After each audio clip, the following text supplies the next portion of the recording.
You ever seen a ghost? Been abducted? Heard your name whispered from the other room when you're all alone? No, you say? Me either. But if you're like me, you're still fascinated by the paranormal. It seems everyone else has had an experience, and you want to believe it all.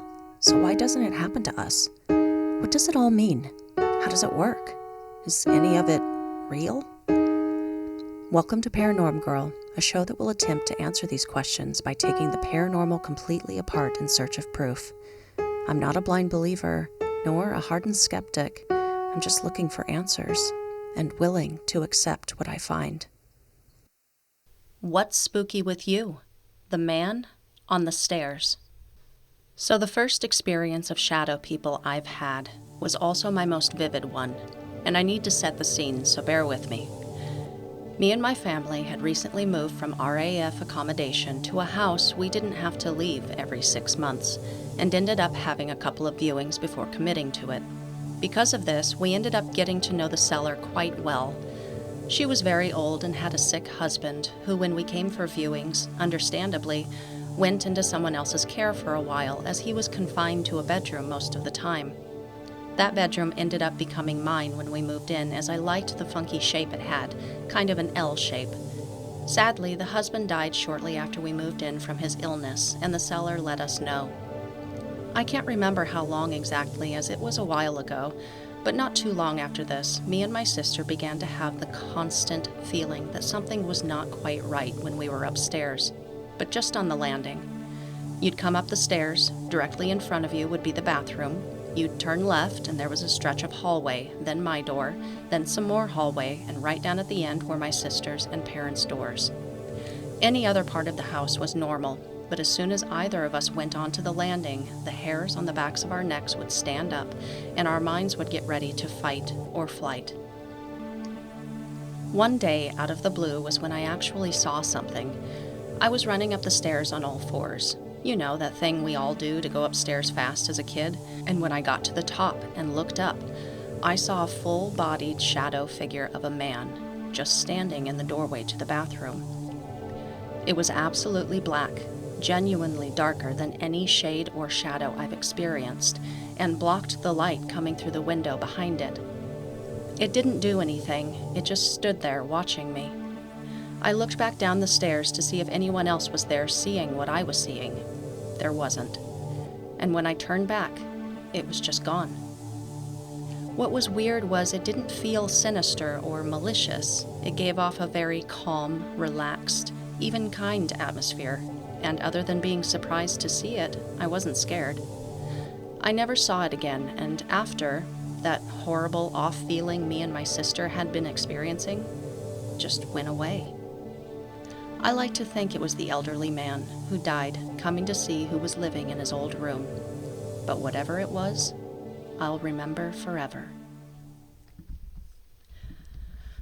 Welcome back, everybody.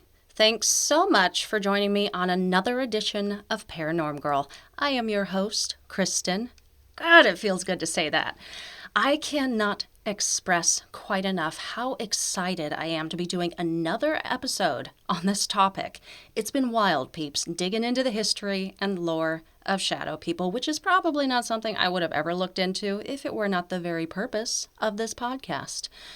So recently, I posted on Reddit and the Facebook and Twitter just asking for some stories I can open each episode with. Didn't really think I was going to get much, at least at first, but my fellow parafans, you do not disappoint. I think when I received the first response, I squealed a little bit, much like a guinea pig, maybe hopped up and down. I don't know. You had to have been there. Fun was had. I received some really incredible stories, so thank you to those who submitted. And interestingly enough, I met a few shadow person experts. People who have literally dedicated parts of their lives to the pursuit of answers to the paranormal.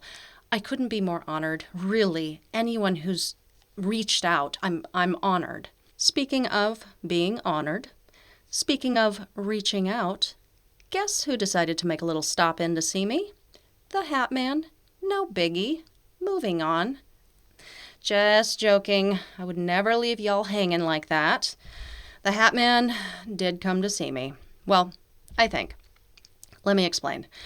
So, by now, I hope everyone knows what TikTok is. If you don't, please go set up an account right now and then start watching. You will either be laughing your ass off or drowning in your own tears within the first 5 minutes. It's incredibly cathartic and kind of unnerving to see just how talented people out there are. Anyway, on TikTok, there are different filters you can use when you are recording your own videos. One is called the ripple effect, which from the looks of it picks up on different heat signatures and shapes. But the idea is that it also picks up on paranormal energy. I've seen videos people have posted and they are picking up these weird rainbow shapes throughout their houses and sometimes in the shape of people or past pets. Stuff like that. It's a little eerie. Okay, so another filter called angel wings, I think. So this one is supposed to put angel wings on like people and pets that you are filming. And a feature of it is if the person you're filming raises their arms, the whole room around them bursts into flames and they suddenly have dark wings and like devil horns, just fun stuff, all in good fun. Okay. So I was messing around the other day, walking around my house using the filters. I have yet to post an actual video to my TikTok, maybe someday, but as of right now, I've just got a folder of a bunch of saved videos, just because I want to use the filters and see for myself. So anyway, I do most of my podcast recording in my office. I renovated a walk-in closet just off to the side into my recording booth, but the office itself, I still use quite a bit to record, this and that, do my research on shadow people, and will quite often find myself reading passages out loud, yada, yada, yada. I'm trying to set the scene here that sometimes my days involve a severe amount of thinking and talking about paranormal stuff, like there's an energy in this space now. Okay, back to the filter. So I was messing around, walking around, had the reality ripple turned on. I wasn't really getting anything in the rest of the house, so I walked back into the office, and with the camera, I swooped past the rolling chair I usually use when I'm sitting at my desk. And you guys, I see the rainbow ripple of what looks like a shape filling the chair. Keep in mind that no one has been sitting in this chair for at least an hour by this point, so it's not like a leftover heat signature or anything. So I focus on the chair and push record. The ripple is flickering in and out, filling the chair, disappearing, and doing it all over again. Suddenly, it grows even bigger and forms a head. And you guys, when I tell you this thing looked like it was wearing a fedora. Okay, so logical me thinking, okay, so it may be something, probably not. Let's try the angel wings filter and see if it picks up anything. Turn on the angel wings. Boom. The room is immediately shrouded in fire. And what do I see in the spot where the chair is sitting in the frame? Wings. But the creepiest part, which is something I haven't seen the filter do any other time I've used it, it actually cleared out the space of the chair. Like you can see it in the frame, surrounded by the fire. And the space it's cleared out is in the same shape that the reality ripple had been making. And in a couple of frames, you can see the exact same shape of a head with a damn fedora on it. So I have these videos saved. Figured out how to screen record them, so I just have them chilling on my phone right now. I've shown them to a couple of friends, all of which have been like, yeah, get that ish away from me. So it's not just me seeing things in this video, but you know what? Maybe it's just a coincidence.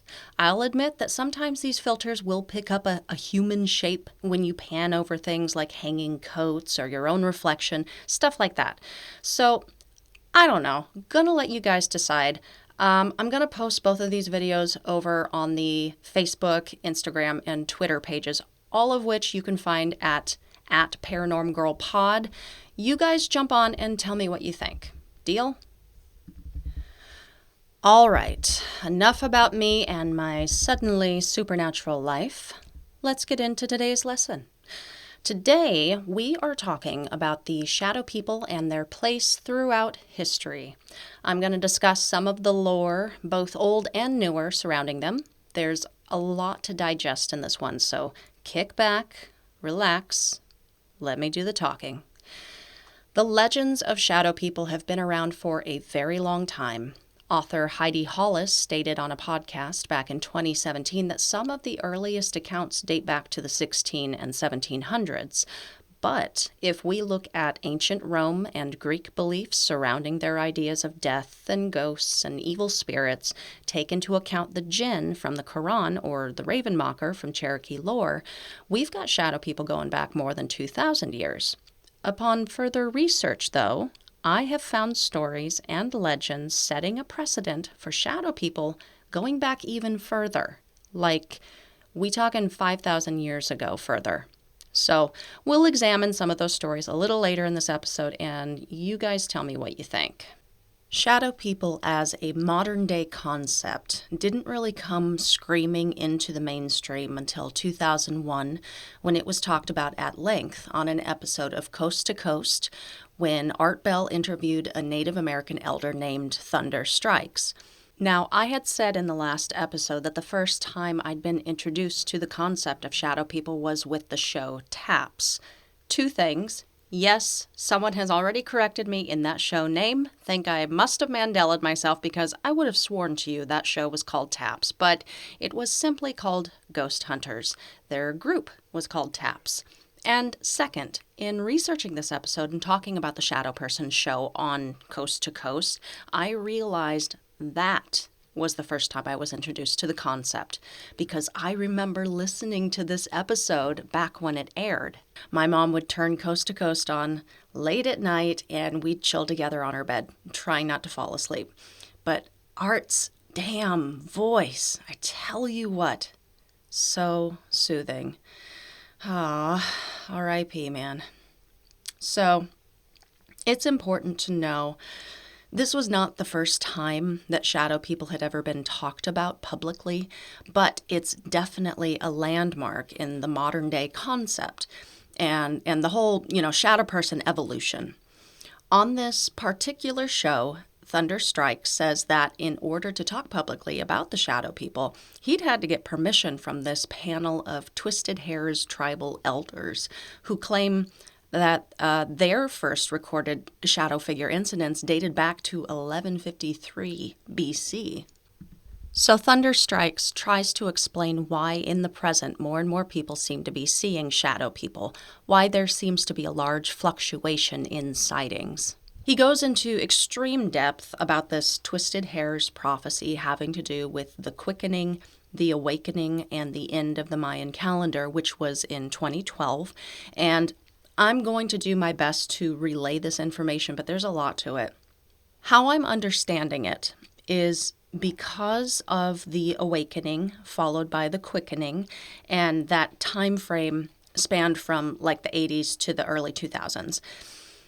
It was a major spiritual shift for humanity and also the speeding up of time itself. He says that before, people would go through these cycles or circles of life during the awakening just a few times every 3 years. However, when we switched over into the quickening, those life cycles shot up to 13 times every 3 years. I'm going to have to guess a little bit that by cycles or circles of life, he's talking about moments that we learn or grow or change.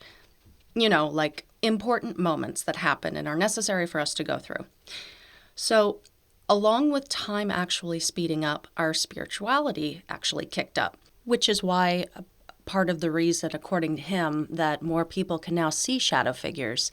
He also makes the note, too, that it is our own negative emotions and feelings that we were projecting at this spiritually awakening time that are a big part of the completion of these beings. Keep in mind, at the time of the recording of this show in 2001, the end of the Mayan calendar and end of the quickening awakening prophecy was still 11 years away. Now, sitting here in 2021, obviously we know the world didn't end. It's still business as usual, and it can be argued that the shadow people phenomenon experiences have continued, if not increased, in number of incidents. I'm just so curious what Mr. Thunder would have to say about that today. Like if there's a way to explain around that specific prophecy as to why the phenomenon is still happening and at an increased rate. Many experts on the subject today would say that it's not necessarily increasing in frequency, that it's always been happening this much. Mike Ricksecker says in his book, A Walk in the Shadows, that thanks to the birth of the internet and its growth and usage inside the personal home starting in the mid-90s, that people were now able to share these experiences and find other like-minded experiencers in chat rooms and online boards. That before this internet age, people still had to worry about being seen as crazy or dramatic or whatever. But now that people who had had this experience could see for themselves that they weren't alone, it was easier than ever for them all to start coming forward, comparing notes and discussing the phenomena right out in the open. Though this was not always the case, throughout history and across many different cultures, we find folklore that can lend itself to the description of shadow people. So, let's just start at the beginning. And for our purposes today, I am going to go ahead and include certain folklores that could very well be something other than shadow figure entities. But I think it's important to take them under consideration due to their similarities and to really drive home the idea that whether or not they were shadow people, it's pretty incredible to realize how long people all over the world from different time periods, cultures, and regions have described seeing or believing in such similar entities and experiences. It begs the questions why and how, which I'm not sure anyone will be able to answer until we know for certain what these things are.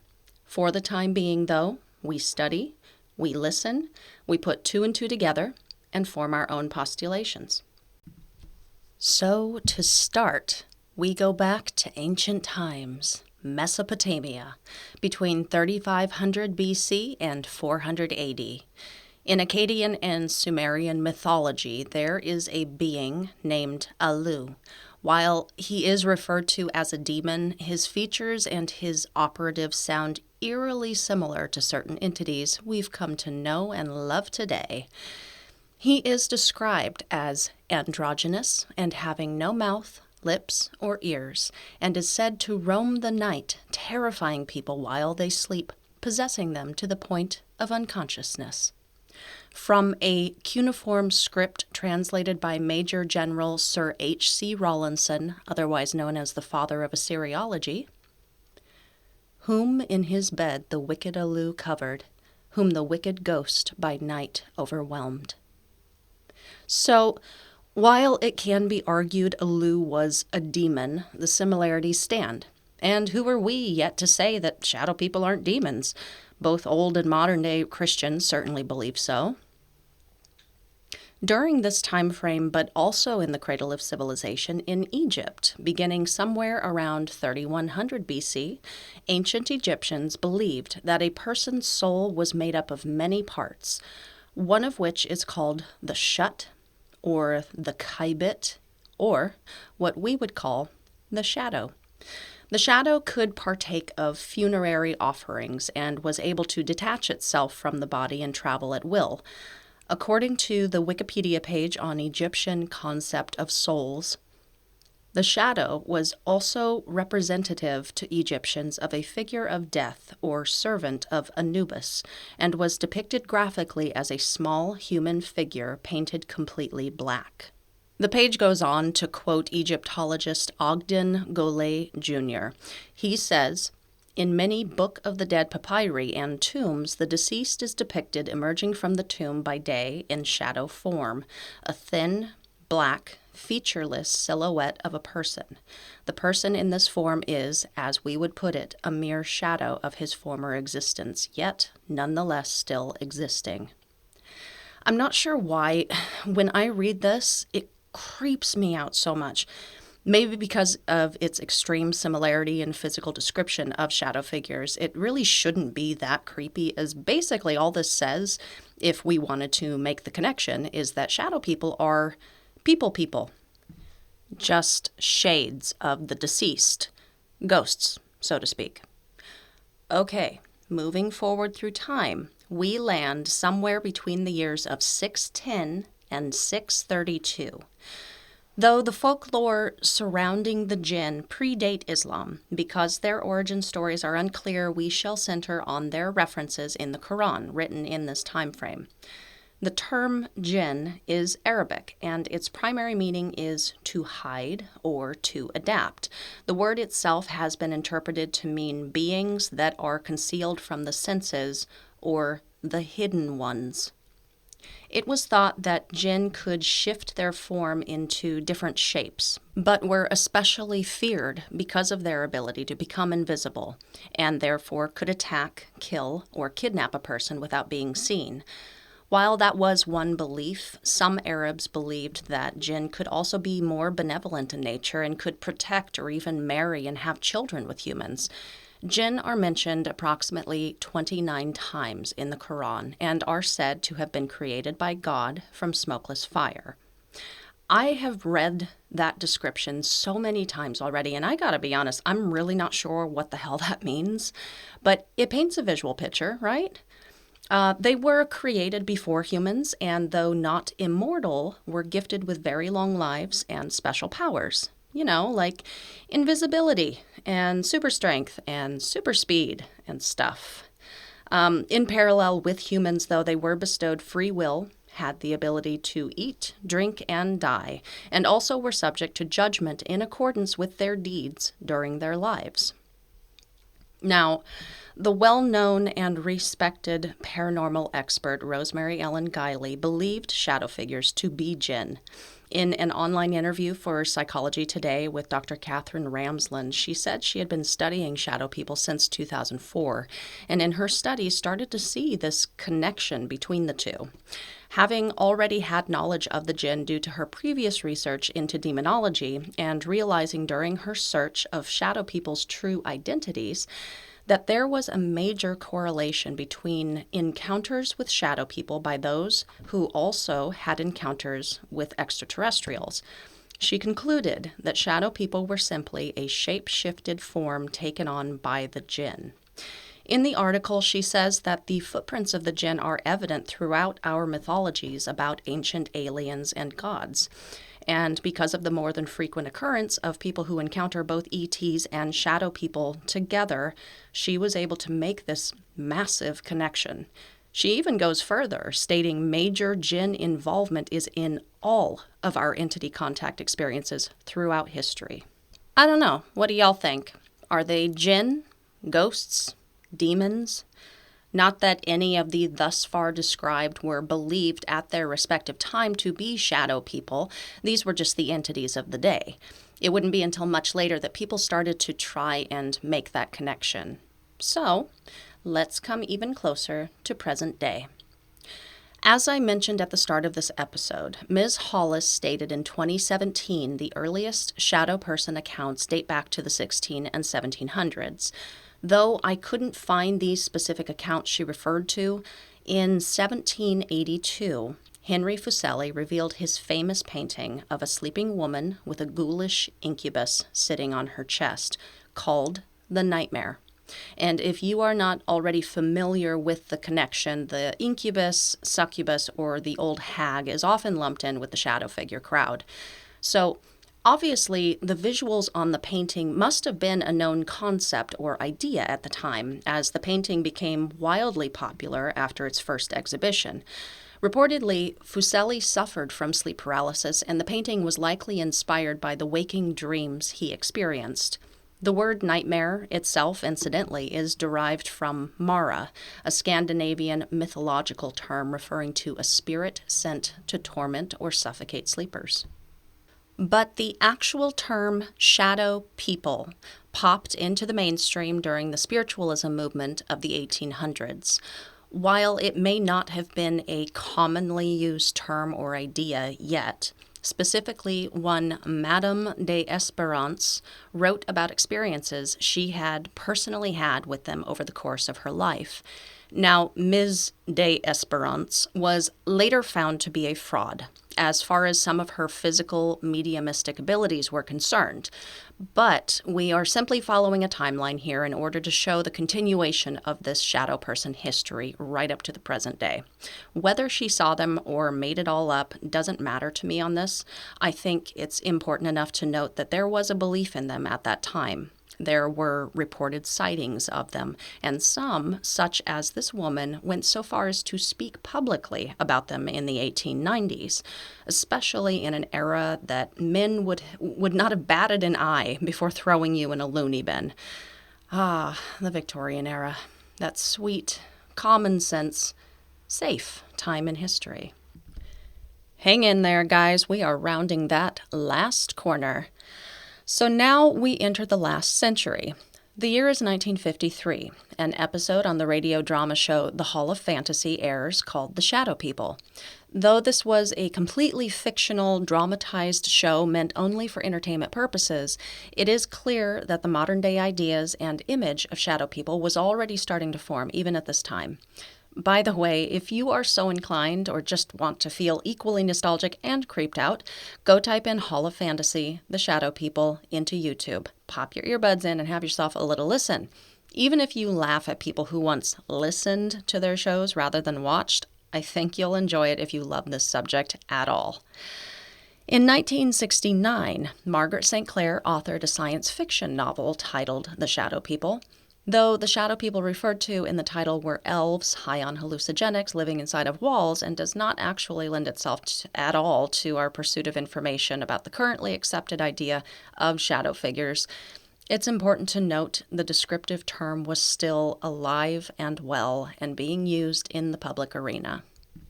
In the 1970s, Ed and Lorraine Warren would investigate the Perrin family home haunting in Rhode Island.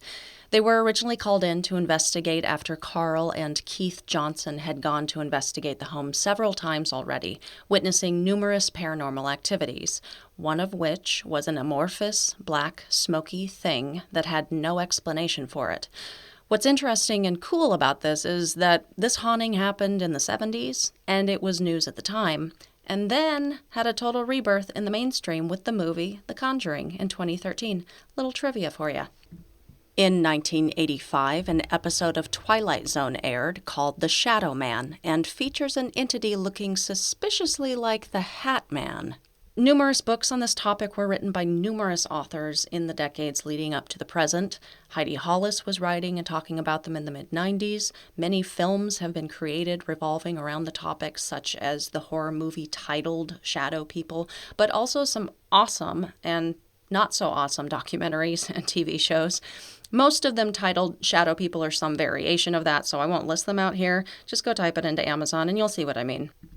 And now it's such a buzzword these days, it seems everyone and their mama has a WordPress or a website or has written an article about their personal experiences with the shadow folk, even to this very day. I did it, you guys. I got us to the present. So, that is a brief history and lore of shadow people.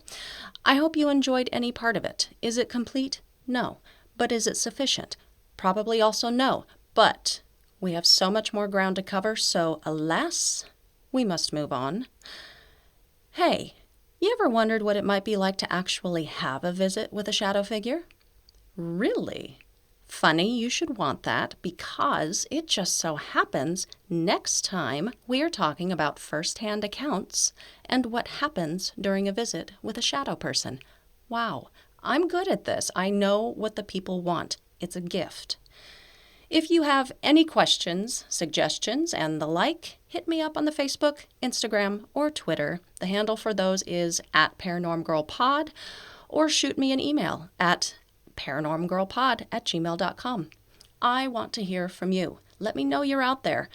I'm currently in the market for some awesome first-hand accounts and true stories of your own paranormal experiences. Shadow person or nah, hat man or meh, whatever you guys want, shoot them on over. I'll read your story right here at the beginning of an upcoming episode in the What's Spooky With You segment of the show. You will be my opening act.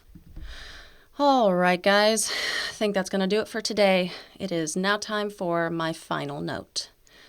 We now know that history is packed full of interesting, creepy, colorful descriptions that lends to this idea, this belief in these shadowy entities. Since the dawn of recorded time, since the very cradle of civilization, these otherworldly beings very well could have existed, side by side with mankind. Is it just a legend? Or is it real? Are they friends, evil foes, or just a waking nightmare, elusive and terrifying, born only out of our own psyche? All we have are the stories, and I think the only thing we can be certain about at this time is that the stories will continue to be told. People will continue to experience something that we can't fully put a name to. Suffice it to say, history will repeat itself. We don't know what they are yet. So until we do, stay safe, keep that nightlight on, and sleep with one eye open.